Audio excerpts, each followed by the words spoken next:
నమస్తే, welcome to NCN news. నేను సంధ్య. బులెటిన్లో ముందుగా హెడ్లైన్స్ చూద్దాం. విద్యామిత్ర కార్యక్రమాన్ని సద్వినియోగం చేసుకోవాలి. జిల్లా కలెక్టర్ కీర్తి చేకూరి.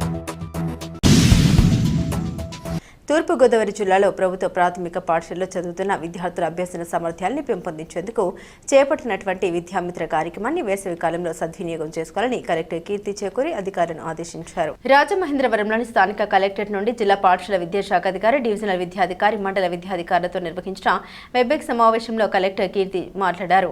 ప్రభుత్వ పాఠశాలలో చదివే విద్యార్థుల్లో పఠనా శక్తి పెంపొందించడం అత్యంత అవసరమని, చిన్న వయసులోనే సృజనాత్మకతను పెంపొందించే దిశగా చర్యలు తీసుకోవాలని సూచించారు.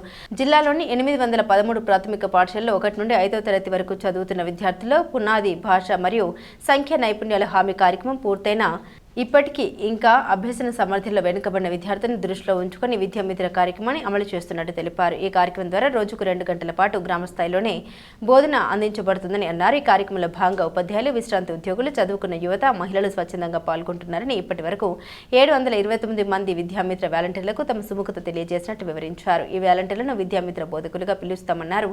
జిల్లాలోని ప్రాథమిక పాఠశాలలో మొత్తం 30,481 మంది విద్యార్థులు చదువుతున్నారని, వాళ్ళ అభ్యర్థన లోపాలు ఉన్న విద్యార్థులు గుర్తించి ప్రత్యేక శిక్షణ అందించాల్సిన అవసరం ఉందన్నారు.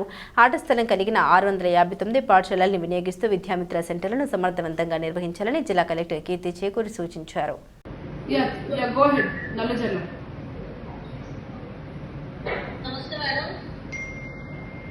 నమస్తే అమ్మా.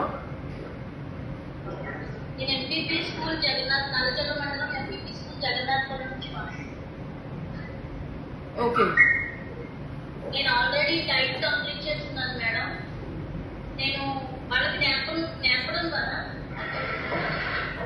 వాళ్ళకి నేను టీచ్ చేయడం ద్వారా వాళ్ళతో పాటు నాకు కూడా ఇంకా ఫ్యూచర్లో నేను డిఎస్సిలో జాబ్ కొట్టినప్పుడు వాళ్ళకి ఏ విధంగా చెప్పాలి, నేను ఎలా టీచ్ చేయాలి పిల్లలు పుట్టడం కన్నా ఆటపాటల ద్వారా నేర్పిస్తే ఇంకా బాగా వాళ్ళు నేర్చుకోవడం జరుగుతుంది.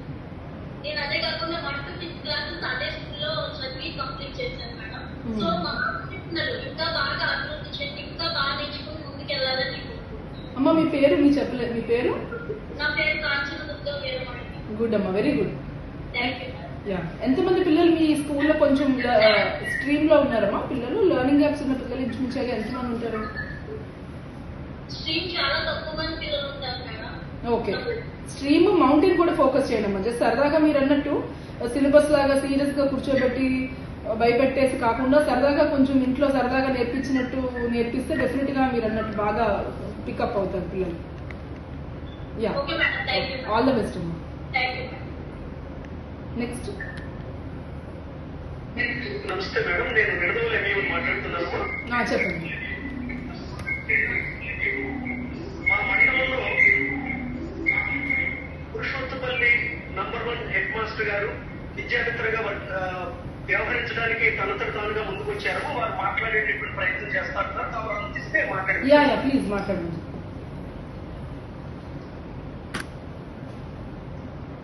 మీకు అర్థమైంది కదమ్మా కాన్సెప్ట్? డిఎల్డీస్ కూడా జాయిన్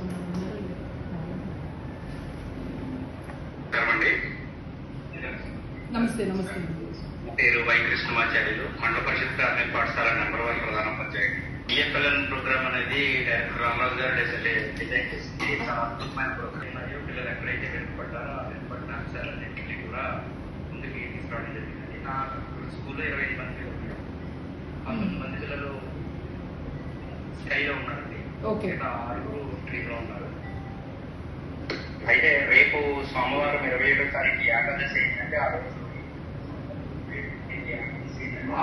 ఆ రోజున ఈ ప్రోగ్రామ్ స్టార్ట్ చేయడానికి మేము ప్లాన్ చేసుకున్నాం. గ్రామ పెద్దలందరినీ కూడా రప్పించి ఆ రోజు ఇనాగ్రేట్ చేయాలనేది అనుకుంటున్నానండి.